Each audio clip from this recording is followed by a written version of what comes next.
내가 학교에 지각을 했어. 내지는 그냥 봄바람이 하도 좋아가지고 수업을 빼먹고 잠깐 딴 데 놀러 갔어. 혼나야죠. 혼나는데 이건 뭐 요즘엔 어떻게 하는지 모르겠습니다. 뭐 저 같은 경우에는 맴매죠. 그래서 너 복도에 나가서 무릎 꿇고 손 들고 서 있어. 뭐 이 정도. 내지는 뭐 손바닥 내 그래갖고 자로 이제 몇 대 때리고. 뭐 요런 게 이제 제 기준에서는 그에 상응하는 처벌쯤이 될 거예요. 근데 그런 걸 가지고 뭐 하지도 않은 일까지 해가지고는 막 싸다구를 날리고 애를 뭐 이러면은 그거는 너무 과도한 거잖아요. 하나씩 볼게요.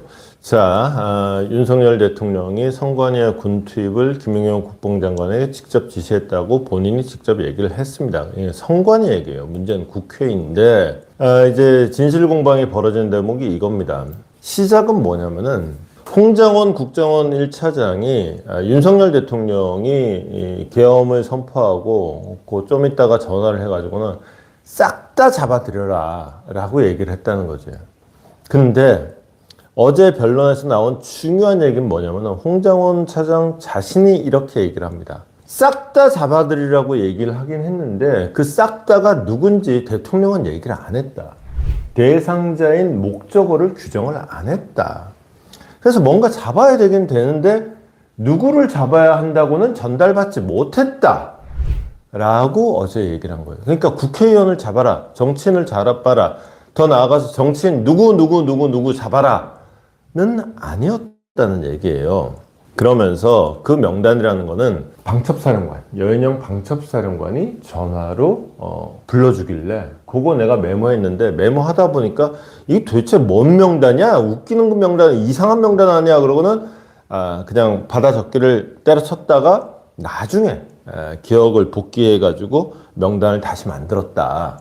이런 얘기가 지금까지 나온 얘기였어요.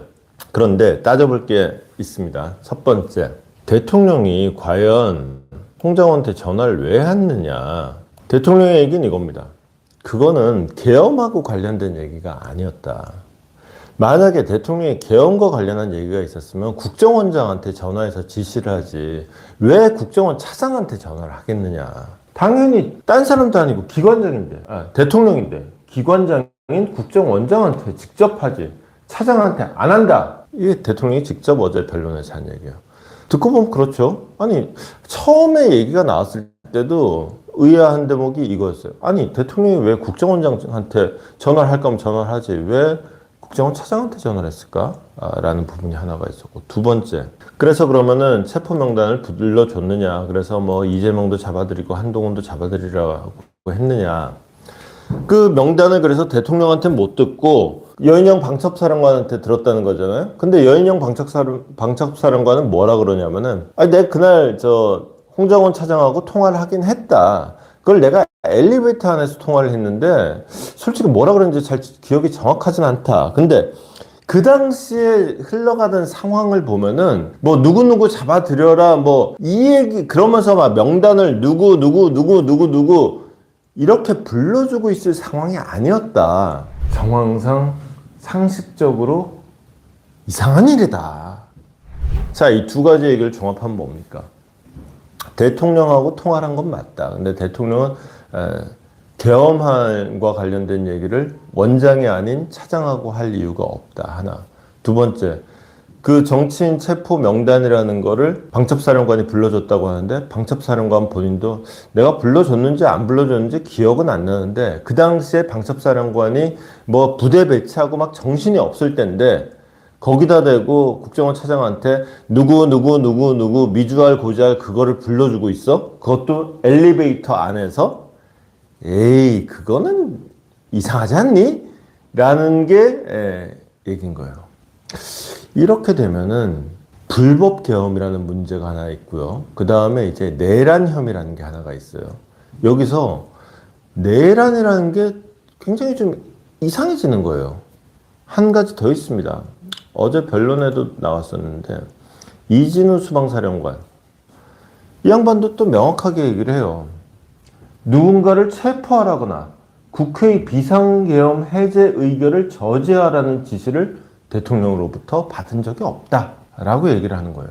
원래는 어떻게 돼 있었냐면은 검찰에서 이진우 수방사령관이 이렇게 진술했다라고 하면서 야 4인 1조로 야 4명이서 팔다리 하나씩 잡아가지고 국회의원 한 명씩 잡아 끌어내 이렇게 대통령이 얘기한 걸로 이진우 사령관이 진술한 걸로 지금 얘기가 돼 있었단 말이죠. 근데 그게 아니고 누군가를 체포하라거나 비상계엄 해제 의결을 저지하라는 지시를 받은 적이 없다.